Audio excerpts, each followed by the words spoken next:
wife cheating, and a family secret. Elsbeth was gone again, and I was alone again. Over the past few years, she seemed to be visiting our daughter Sharon more often. Sharon and Elsbeth were much better alone together than Sharon and I were. I've never been able to figure out why. When Sharon was little, I treated her like a princess. In fact, I spoiled her. I think that was my big mistake. I tried too hard. When she was about 16, our relationship seemed to go south and her relationship with her mother improved. Now they were together at every opportunity. I never realized what had happened or what I had done wrong. Although I grew up in Chesterton, I never really liked the place. That's why I lived 100 kilometers away from it. My daughter Sharon and her family still lived there. I only have bad memories of my old hometown. The time I spent in school could be forgotten. I wasn't geeky enough to socialize with the nerds. I wasn't athletic enough to socialize with the athletes, and I wasn't pretty enough to socialize with the crowd. I was one of the invisible kids. Elsbeth, of course, was one of the most popular girls I couldn't say hello to. I watched her from afar, but never hoped to get close to her or any of the other girls in her group. She dated one of the athletes, Bobby Kistler, until he left town to go to college. I went to the local community college at the same time, and that's where I met Elsbeth. Elsbeth was taking some dietary management courses, and I was in a 2-year program to become an accountant. I won't bore you with the details, but a year later, when Elsbeth found out that Bobby was engaged to a girl from his college, we started dating. The next year, we got married. I was too naive to realize that I was being used and was too happy with my good fortune. Guys like me never marry girls like Elsbeth. Shortly after we were married, my son Rob was born, and then my daughter Sharon. Speaking of Rob, he now lives in Colorado. My relationship with Rob was similar to the one I had with Sharon. I was always a good father and tried to be a friend, but the relationship deteriorated around the same time as it did with his sister. No matter what I did, it pissed them off or at least turned them against me. As I mentioned earlier, I had no idea. We stayed in Chesterton until both kids graduated from high school. Rob left town right away. Sharon married her childhood sweetheart and stayed there. A great job opportunity came up in Nashville, and I immediately jumped at it. Elsbeth came with me, but kicked and screamed the whole way. Elsbeth and I had been married about 15 years when Bobby Kistler came back to town. He had married his college sweetheart and returned home to take over his father's business. Elsbeth was both happy and saddened by his return. I think she was glad he was back, but not happy about his beautiful wife, and she was a beauty.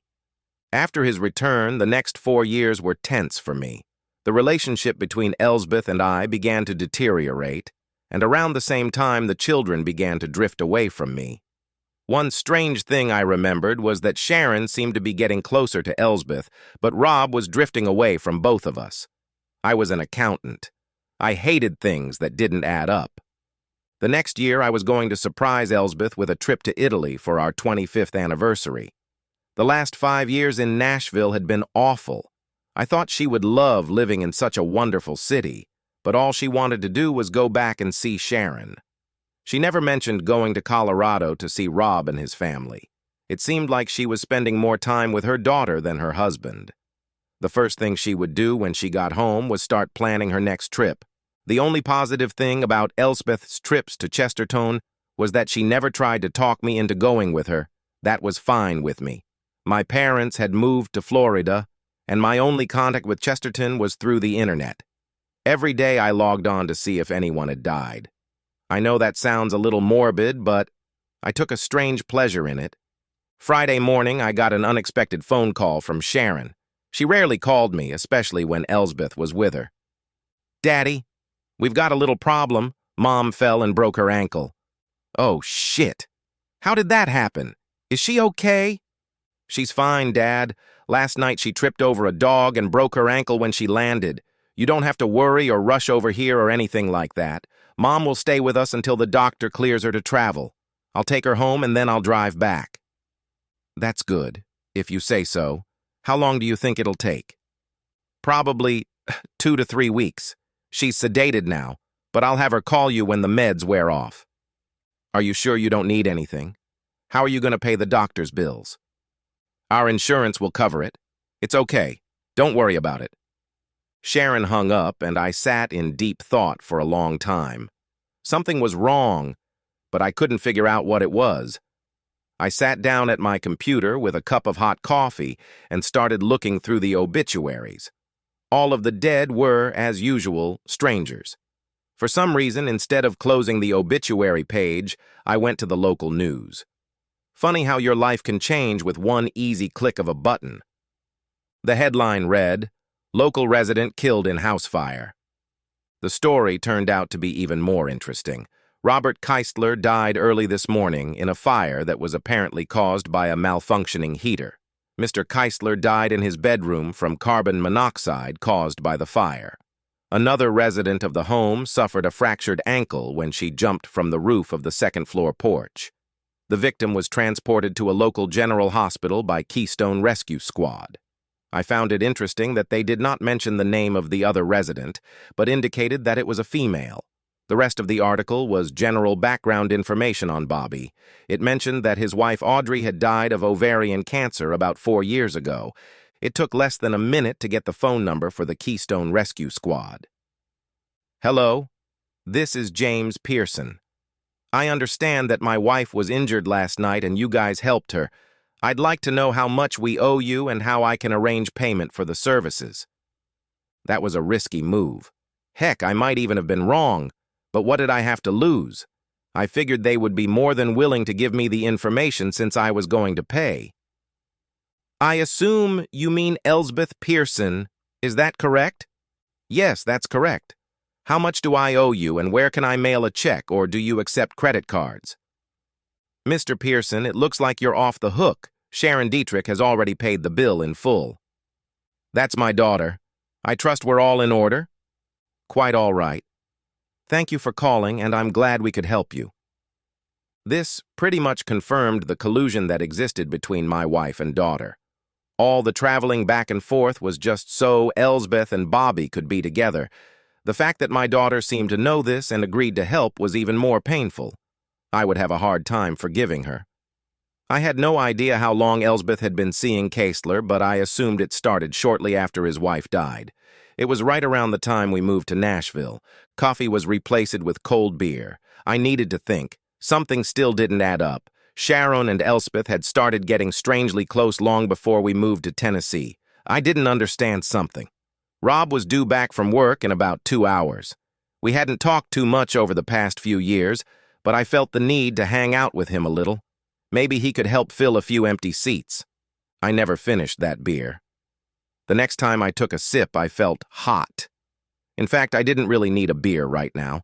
I sat for 2 hours thinking about my marriage. Speaking of marriages, they seemed pretty shitty. Of course, the only thing I had to compare it to was my parents and what I saw on TV. Elsbeth kept a nice house and cooked beautifully. She never denied me love, but in the last few years, I wasn't too interested in it. It wasn't about the physical aspect, but the personal relationship that had to go along with it. I still wanted and needed love, but Elsbeth no longer attracted me sexually.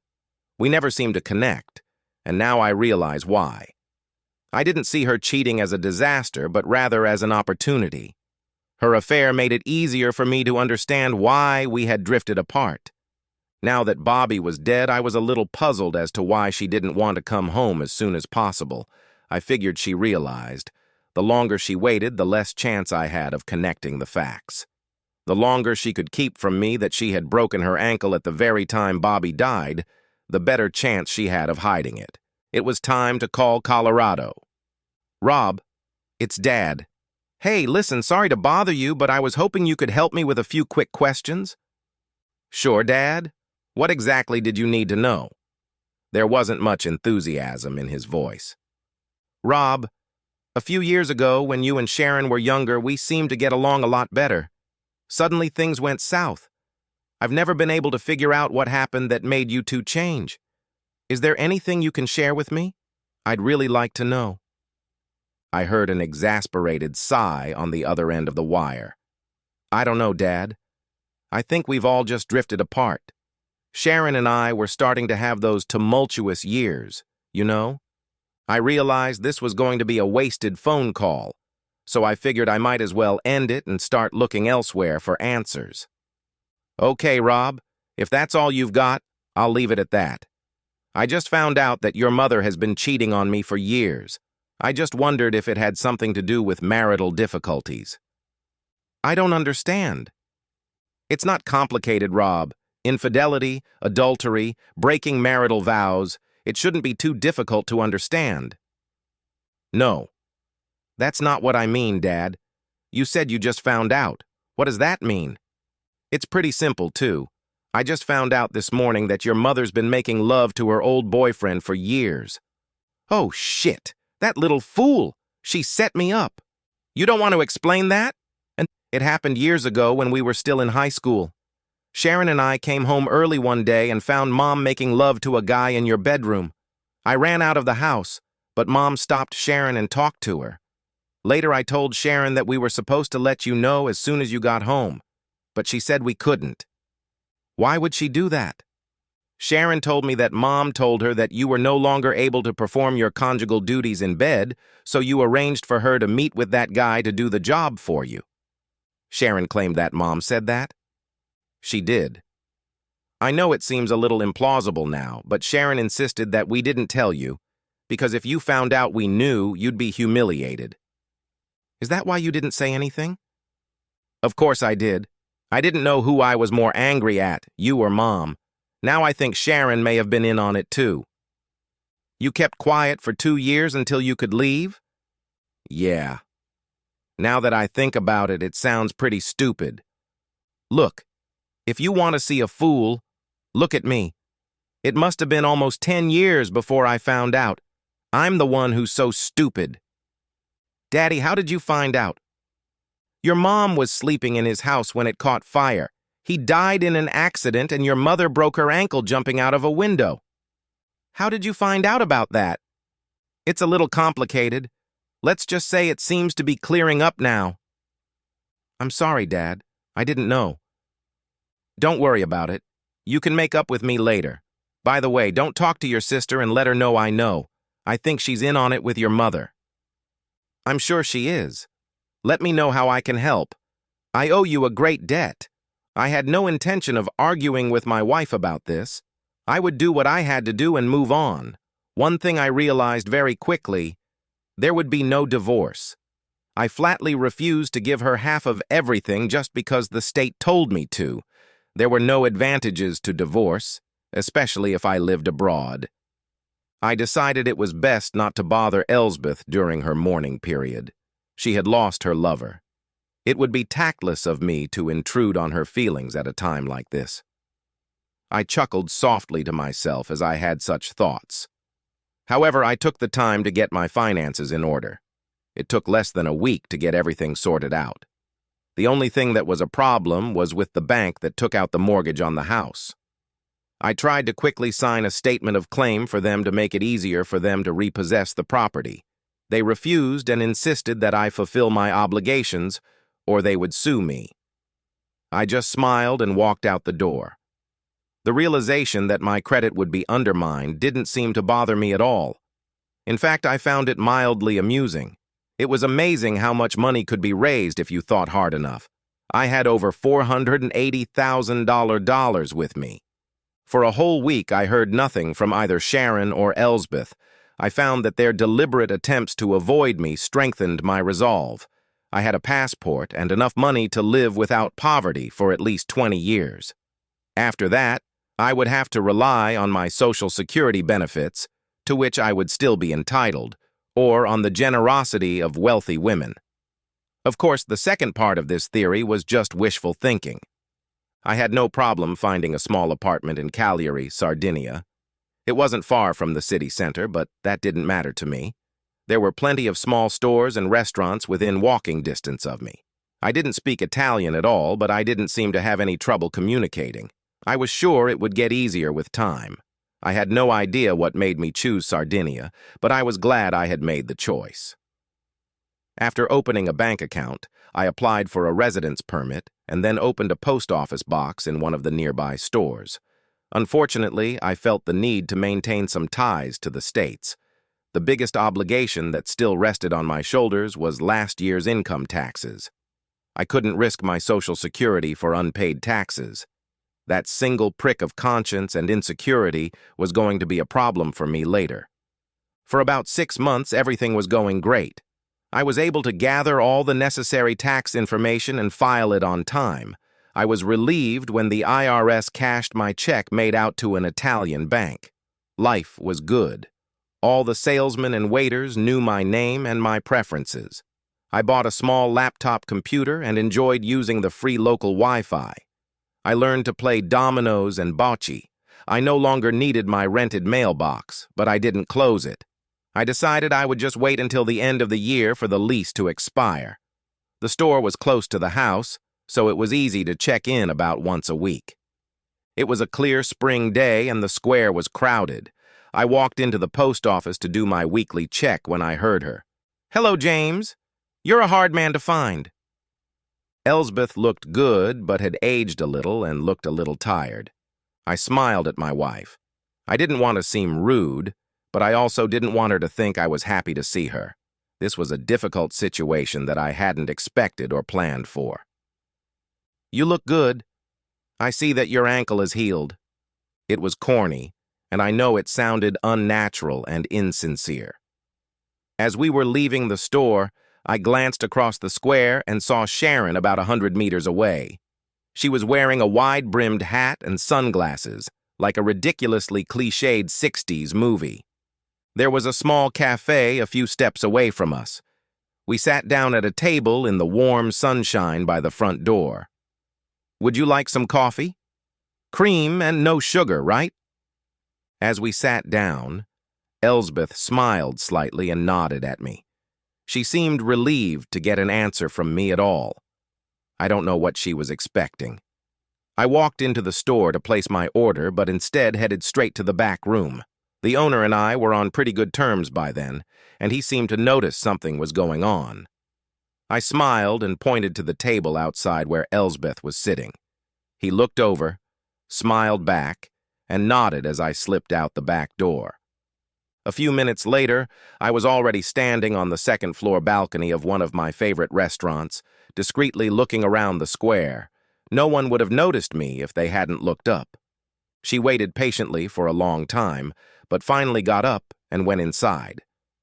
I can't say for sure, but I think she was crying when she came back in.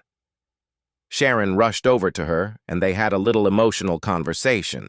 I waited a few more minutes and went back to the apartment. They knew about the mailing, but had no way of knowing where I lived. For the next 3 days, I watched them return to the square. Twice a day, they would sit and wait, and then it stopped. I was glad I had avoided a confrontation, but worried about the future. I think some people would have considered me a coward for not wanting to talk to her. I didn't think so. Besides money, there were 2 things she probably wanted to get. One was reconciliation, and the other was the end of the relationship. I was determined to give her neither and knew damn well that no financial arrangements would be made. I am now in Bastia, in Corsica. Although it's a French city, the neighborhood I live in is mostly Italian. I liked it in Sardinia, but I didn't feel comfortable there anymore. I am pleased with myself because I have adapted my lifestyle to make my money last much longer. I am finding new interests every day, and some of the local ladies are starting to be friendly. Yes, I'm still married, but I figured I had a few years of free time ahead of me. I'm getting old, but I'm not dead. Rob knows where I am. He and his family are planning a vacation to the Mediterranean next summer, and I'm looking forward to it. Epilogue. Rob and his family spent Christmas with Elsbeth at Sharon's house. Things got a little heated when Rob accused his sister of cheating. Sharon's husband, Mark, listened to the argument with great interest and divorced my daughter 6 months later. I wonder why. Elsbeth never filed for divorce. I think she's waiting for me to come back. Rob was more than happy to give me an update on his visit. The end